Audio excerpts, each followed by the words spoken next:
Hello बच्चे party. In previous class हमने देखा था चैप्टर नंबर 7 की एक्सरसाइज। इन दिस क्लास बच्चों हम स्टार्ट करने वाला है चैप्टर नंबर 8 इलेक्ट्रोमैग्नेटिक वेव्स के एग्जांपल से। अब याद रखिए बच्चों, इलेक्ट्रोमैग्नेटिक वेव्स जो चैप्टर है वो काफ़ी इजी है, बट इसके जो न्यूमेरिकल्स है वो काफ़ी कॉन्सेप्चुअल होंगे। और हमारे जो चैप्टर नंबर 1, 2, 3, 4, 5 जो सारे चैप्टर्स है उनके कॉन्सेप्ट को इस चैप्टर में यूज़ किया जाता है। तो कुल मिला के हम ऐसा कह सकते हैं कि इस चैप्टर के जो एक्सरसाइज होती है, एग्जाम्पल्स होते हैं, वो थोड़े से डिफ़िकल्ट लगते हैं बच्चे लोगों को। तो बच्चों मेरी ओर से सुपर ट्राई करूंगा कि आपको इजी से इजी स्टेप्स दूं और आप अच्छे से उसे लर्न कर सकें। तो चले बच्चे पार्टी, ज़्यादा देर ना करते हुए स्टार्ट करते। आज के लेक्चर में हम देखने वाले हैं example number 1 of chapter number 8 electromagnetic waves. तो बच्चे पार्टी क्वेश्चंस कह रहा है a parallel plate capacitor with circular plates of radius 1 metre. अब देखिए बच्चों, यहाँ पे हमें एक पैरेलल प्लेट कैपेसिटर दिया गया है, बट वो जो प्लेट्स है वो सर्कुलर शेप में है। तो हम यहाँ पे नोट कर सकते हैं कि radius of the circular shape capital R is equal to 1 metre. और यहाँ पे तो भाई मुझे R0 लेना पड़ेगा, क्योंकि इन दिस क्वेश्चन रेजिस्टेंस भी दिया है और हम लोग बेसिकली रेजिस्टेंस को डिनोट करते बच्चे लोग कैपिटल R से, तो मुझे रेडियस को डिनोट करना पड़ेगा R0 से। Correct? Okay. Has a capacitance of 1 nano farad. तो यहाँ पे बच्चों कैपेसिटेंस दिया है C is equal to 1 nano, nano के लिए 10 की power -9 farad, right. At t बराबर 0 it is connected for charging in series with resistance R is equal to 1 mega ohm. देखिए बच्चों, यहाँ पे रेजिस्टेंस दिया है मेगा यानी 10 की पावर 6 ओहम, राइट है। Across 2 volt battery. तो यहाँ पे बैटरी, और बच्चों आपको बता दूं कि हमेशा जो बैटरी होती है वो VRMS ही होता है, ठीक है। तो बैटरी हमें दी गई है 2 वोल्ट यानी VRMS is equal to 2 volt. और पूछा गया है calculate the magnetic field at point P halfway between the center of the periphery of the plates, right है बच्चों। अब देखिए P पॉइंट्स कहाँ पे, अच्छे से नोट करिए, मैं आपको अच्छे से एक्सप्लेन करता हूँ। मान लीजिए कि अगर ये कैपेसिटर की 2 प्लेट ऐसी सर्कुलर होती, ड्राइंग में तो अच्छे से हमें दिखाई नहीं दे रहा है, पर मैं आपको अच्छे से एक्सप्लेन करने की ट्राई करता हूँ। तो हम कहते हैं कि अगर इसकी जो रेडियस है वो होती कैपिटल R, ठीक है। तो P पॉइंट हमें कहाँ लेना है बच्चों? हाफ वे, यानी कि mid distance between centre to surface. मतलब कि सेंटर टू सरफेस अगर हम जाते हैं बच्चों, तो यहाँ पे ये हमें P पॉइंट लेना है और ये बनेगा ऐसा सर्कल, ठीक है। और ये जो सर्कल है उसकी रेडियस कितनी हो जाएगी? प्लेट रेडियस से आधी। तो यहाँ पे मैं सपोज नाम देता हूँ स्मॉल r। तो small r is equal to capital R/2 is equal to 0.5 metre. Correct बच्चों, आपको समझ में आ रहा है ये कॉन्सेप्ट अच्छे से? P पॉइंट जो है वो कहाँ लिया गया है? सेंटर और पेरीफेरी के बीच में, यानी कि हाफ रेडियस पे। करेक्ट? ओके। और यहाँ पे हमें दिया गया है time t is equal to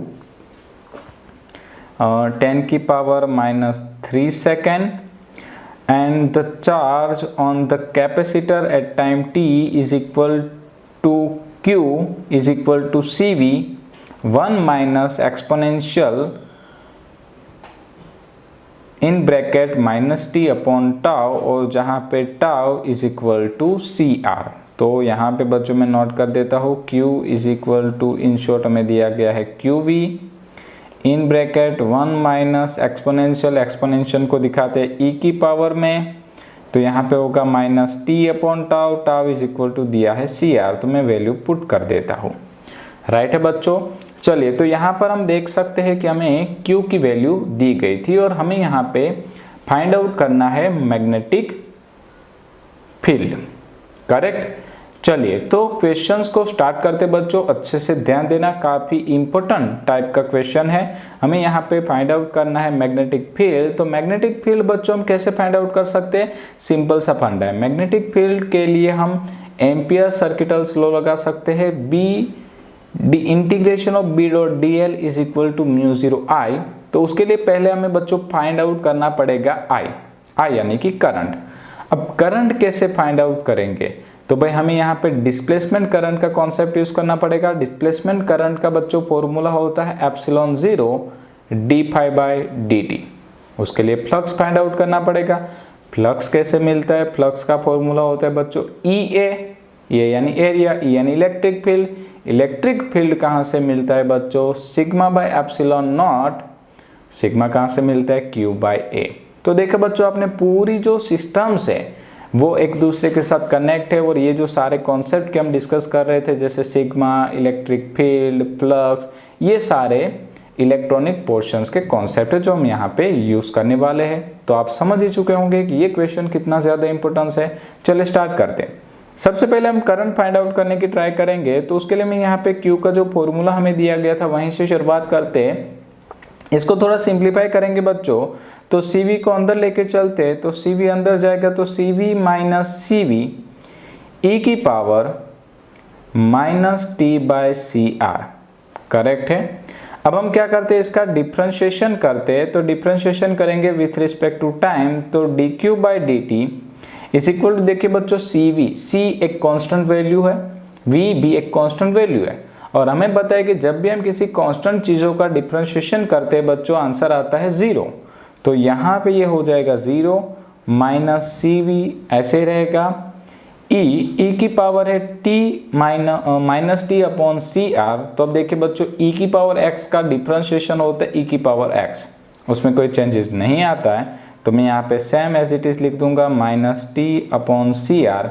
but differentiation का एक रूल्स होता है कि हम जिसके रिलेटिव डिफरेंशिएशन करके उसके साथ अगर कोई चीज़ मल्टीप्लाई है तो वो मल्टीप्लाई में आती है, और अगर हम इंटीग्रेशंस कर रहे होते तो वो चीज़ डिवाइड में जाती है, ठीक है। तो यहाँ पे -1 अपॉन सी आर हो जाएगा मल्टीप्लाई, करेक्ट। चले सिंप्लीफाई करते हैं वापस से। तो ये देखिए माइनस माइनस हो जाएगा प्लस, एक सी हो गया कट।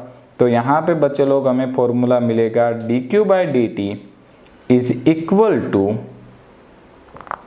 वी बाई आर, ठीक है, वी बाई आर ई की power minus t upon c r. तो हम याद रखेंगे इस फॉर्मूले को, ये हमें फॉर्मूला मिला है D Q by D T का, ठीक है। इसे थोड़ी देर के लिए यहाँ पर रख देते, जरूरत पड़ेगी तब हम इसे यूज करेंगे। चलिए अब बच्चे लोग हम बात करेंगे डिस्प्लेसमेंट करंट के लिए। तो मैं यहाँ पे हेडिंग दे रहा हूँ डिस्प्लेसमेंट करंट, ठीक है। अब देखिए डिस्प्लेसमेंट करंट के लिए बाय करूँ के बारे में बात करेंगे। तो यहाँ पे हो गया ID डिस्प्लेसमेंट करंट, उसका फॉर्मूला होता था epsilon zero D phi by D T, correct है, D phi by D T. तो अब देखिए बच्चों ध्यान दीजिएगा, D phi by D T तो हम यहाँ पे नोट कर सकते हैं D by D T. Phi का फॉर्मूला होता है ए इंटू ई, आप लोगों को अच्छे से याद होना चाहिए, ए इंटू ए यानी एरिया। तो वापस से इस ड्राइंग पे आ जाइए। यहाँ पे देखिए एरिया कौन सा बन रहा था, स्मॉल आर रेडियस वाला। स्मॉल आर रेडियस के लिए बच्चों एरिया का फॉर्मूला होता है पाई आर स्क्वायर, करेक्ट है। तो हम यहाँ पे लगा देते हैं epsilon zero, pi R square को बाहर निकाल लेते हैं। तो यहाँ पे बचेगा D by D T into E यानी क्या होता है बच्चों, sigma by epsilon naught, correct. तो एप्सिलॉन नॉट कट हो जाएगा, और अब यहाँ पे हमारे पास थोड़ी सी स्पेस की कमी है। तो हमें बच्चों नेक्स्ट स्क्रीन पे जाना पड़ेगा। तो यहाँ पे आपके पास दो ऑप्शंस अवेलेबल होंगे, या तो आप स्क्रीनशॉट कर लीजिए या तो स्क्रीन को पॉज करके लिख लीजिए। तो चलिए नेक्स्ट स्क्रीन पे चलते हैं। तो ID का बच्चा पार्टी फॉर्मूला हमें फाइनली मिल रहा था pi R square D upon D T into sigma. Sigma यानी क्या होता है बच्चों, Q बाई ए। तो यहाँ पे मैंने गलती से कैपिटल Q लिख दिया, स्मॉल q बाई ए यानी एरिया जहाँ पे चार्ज था। तो अब देखिए बच्चों चार्ज कहाँ पे था, तो जब हमने कैपेसिटर की बैटरी को कैपेसिटर को प्लेट को बैटरी के साथ अटैच किया, तो बच्चों जो चार्ज है वो कहाँ पे आता है, प्लेट पे। तो यहाँ पे जो एरिया लेंगे बच्चों वो हम लेंगे प्लेट का। याद रखिए यहाँ पे कंफ्यूजन नहीं होना चाहिए। एरिया कौन सा होता है, जहाँ पे चार्ज होता है। कैपेसिटर को बैटरी के साथ जोड़ेंगे तो चार्ज कहाँ पे आएगा, बैटरी की प्लेट पे, सॉरी कैपेसिटर की प्लेट पे। तो यहाँ पे जो एरिया है वो भी होगा कैपेसिटर की प्लेट का। तो यहाँ पे मैं यहाँ पे नोट कर रहा हूँ pi R square into D by D T Q by pi capital R square. Correct बच्चों, पाई पाई कट हो जाएगा, आर स्क्वायर आ जाएगा बाहर, तो R square by are square into D Q by D T. Right है, काफ़ी simple है। अब देखिए D Q by D T का फॉर्मूला तो ऑलरेडी हम लोग डिराइव कर चुके थे। ये रहा हमारे पास formula, D Q by D T is equal to क्या होता है, वी अपॉन आर ई की power minus T by C R. ठीक है, तो इसे मैं यहाँ पे अप्लाई कर दूंगा। तो यहाँ पे हम लिख सकते हैं r square by are square v by r, but यहाँ पे आर जीरो कर दीजिए। देखिए अभी गलती हो जाती, नहीं तो यार आर स्क्वायर इंटू आर आप आर क्यूब कर दोगे, मैं भी कर सकता हूँ कभी कभी ठीक है चलिए। तो यहाँ पे हो गई पावर ई की पावर क्या थी भाई, minus t upon c r. Correct. चलिए अब क्या करेंगे बच्चों, वैल्यू पुट करेंगे। वैल्यू पुट करते हैं। स्मॉल आर की वैल्यू क्या थी, कैपिटल आर बाई टू, आपको याद है आर जीरो बाई टू। तो यहाँ पे r square by two, two का स्क्वायर हो जाएगा 4। तो यहाँ पे मैं लिख सकता हूँ r zero square by 4 r zero square, तो ये कट हो जाएगा। v की वैल्यू थी 2, r की वैल्यू थी मेगा यानी 10 की पावर 6 इंटू e। अब देखिए बच्चों e की वैल्यू होती है 2.718। ओके, आप लोग जानते हो अच्छे से। और उसकी पावर क्या है, माइनस। अब देखिए टाइम t कितना दिया था, नोट करिए बच्चों लोग। देखिए टाइम दिया था 10 की पावर -3, c दिया था 10 की पावर -9 और r दिया हुआ था 10 की पावर 6। तो चले वैल्यू पुट करते हैं। 10 की पावर -3, 10 की पावर -9 इंटू 10 की पावर 6। तो क्या होगा बच्चों, देखिए पावर 9 है ऊपर जाएगी तो प्लस 9 माइनस 3 6, और ये 6 से ऊपर जाएगी तो फिर से -6, तो 6 - 6 0। तो यहाँ पे जो उसकी पावर है वो 0 हो जाएगी। ठीक है, तो कुछ नहीं बचेगा, तो 1 बचेगा ना, क्योंकि 10 की पावर 0 यानी 1, आपको याद होना चाहिए ना, 0 मत कर देना। 10 की पावर 0 यानी 1।